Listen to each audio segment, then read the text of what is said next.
Welcome back to the Demon Slayer Gaming channel. We're going to be continuing our Final Fantasy XIV Dungeon Guide series, and today we're going to be taking a look at Akadaemia Anyder. After the video, if this video helped you out at all, please make sure to like it and subscribe to the channel so you do not miss any of my Final Fantasy XIV content.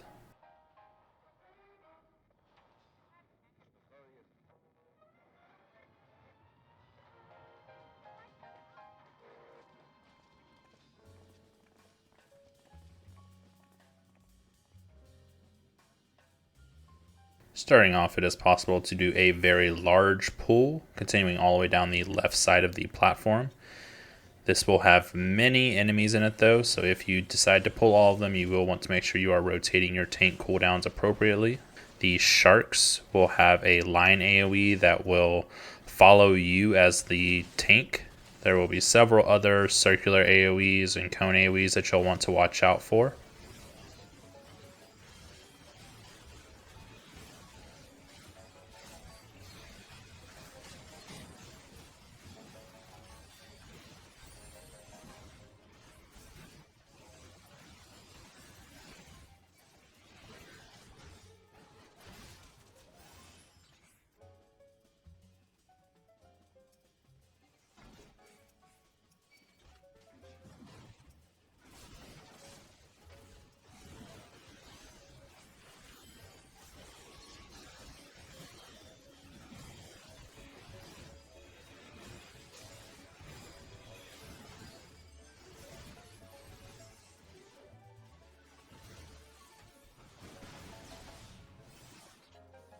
For the first boss, you will start off fighting the blue one.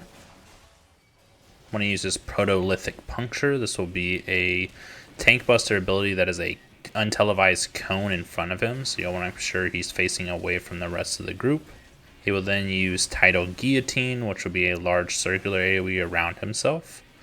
When he gets down to about half health, he will jump into the water and a red one will jump onto the platform.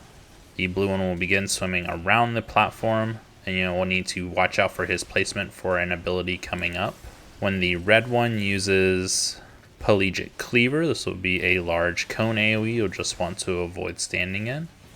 When the blue one stops rotating on the platform, you'll want to make sure that you're not standing in front of him, as he will do a large circular AoE as he jumps back onto the platform and the red one jumps off.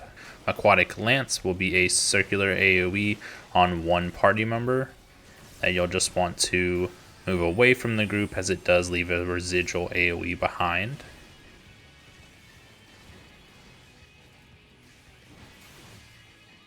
When the red one stops moving, you'll want to move as close to it as possible and move to the left or right of it, as it will do a large cone AoE as it jumps onto the platform. If you are able to kill the other one, then the red one will cast Carcassian Nerve, which will boost its damage for the rest of the fight. He'll follow this up with Marine Mayhem, which will just be party-wide damage that needs to be healed through. He'll use this ability 3 times in quick succession. Moving into the second area, if you proceed all the way to the gate, then you will have quite a few units come out of the bushes at you. You'll want to make sure you're rotating your tank cooldown due to the sheer number of enemies that you'll be tanking at this time. The anemones do have a large frontal cone that you'll just want to make sure you're not standing in. It is a variation of the Bad Breath ability, so it will apply massive debuffs on you if you are hit by it.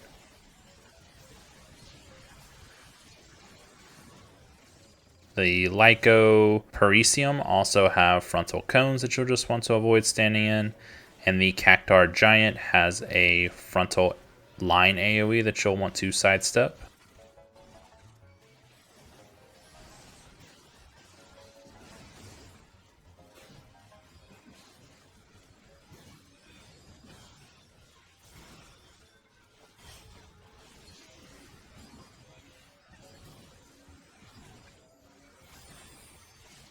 This should bring you to the second boss. When you see his animation where he looks like he spits things into the air, shortly afterwards a few of your party members will be marked with AoEs that are large circles that they'll just want to spread out to not overlap this damage.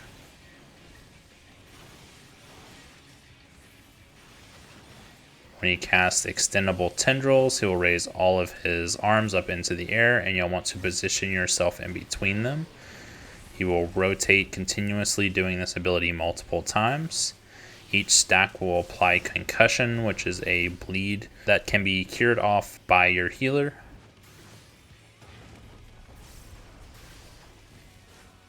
After casting this ability 5 times, he will then do a Putrid Breath in front of him. So for the final slam, you'll want to avoid standing in front of his mouth. This will do a vulnerability debuff along with a poison effect on anyone that is hit by it. When he casts Blossom, some of the flowers around the room will begin emitting a poison AoE that you'll want to avoid standing on. Arbor Storm will be party-wide damage that just needs to be healed through.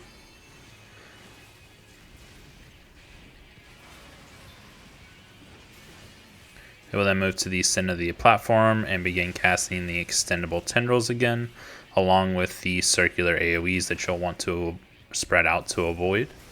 He will cast this 5 times again, and then doing his Putrid Breath ability in front of him, so make sure for the final slam that you are not in front of his mouth.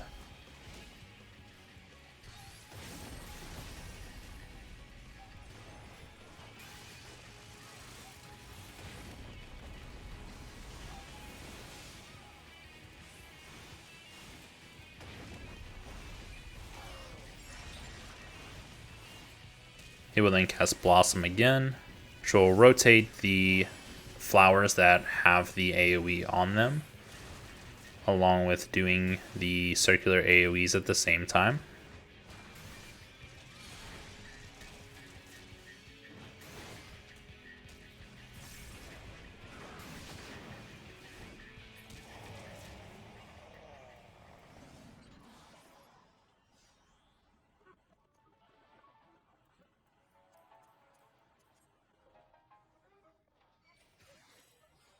For the third area, the Evil Armor will have cone AoEs that you'll want to avoid standing in. The bombs, when they get low on HP, will begin to cast Detonator. This will not kill them, but it will do considerable damage to anyone caught inside of it. The Evil Armor also has a untelevised AoE that will do a bit of damage to the entire party.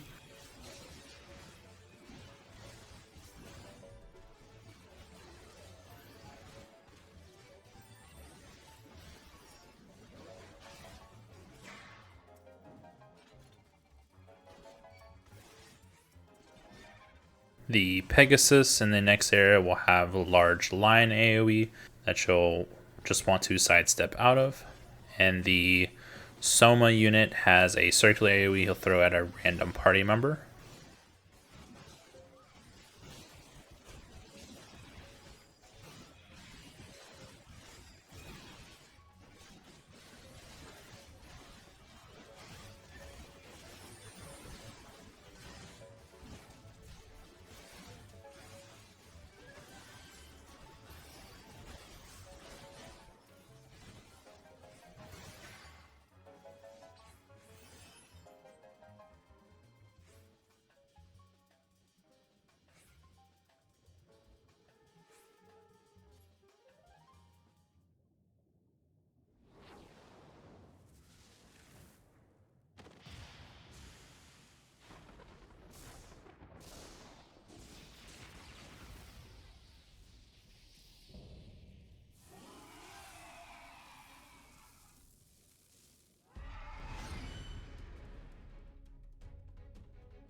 The final boss will be Quetzalcoatl. If you have played some of the previous Final Fantasy games, you'll probably know what most of his abilities kind of center around lightning. So Shock Bolt will be a tank buster ability that you'll just need to heal through. Thunderbolt will be party-wide damage that just has to be healed through.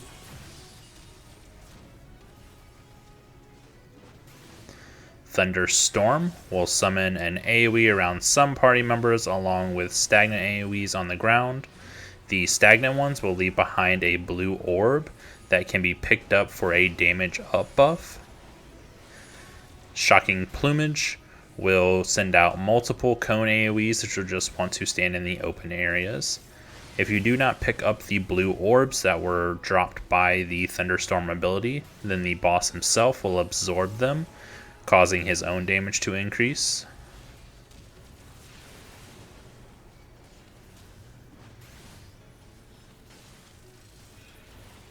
Whenever he disappears and teleports to one side of the platform, he will also summon a few more of the circular AoEs and begin casting Winding Current.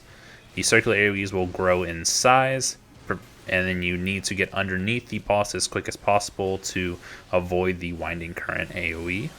After this, the boss's mechanics will repeat themselves, with him alternating between Thunderstorm and Shock Bolt, along with throwing in Shocking Plumage for the cone AoEs occasionally. So make sure that you're picking up the blue orbs to prevent how much damage the Quetzalcoatl is acquiring, and you should be able to take this boss down pretty easily.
And this should be it for Akadaemia Anyder. If this helped you out, again, please make sure to like the video and subscribe to the channel so you don't miss any of the Final Fantasy XIV content, and I will catch you on the next one.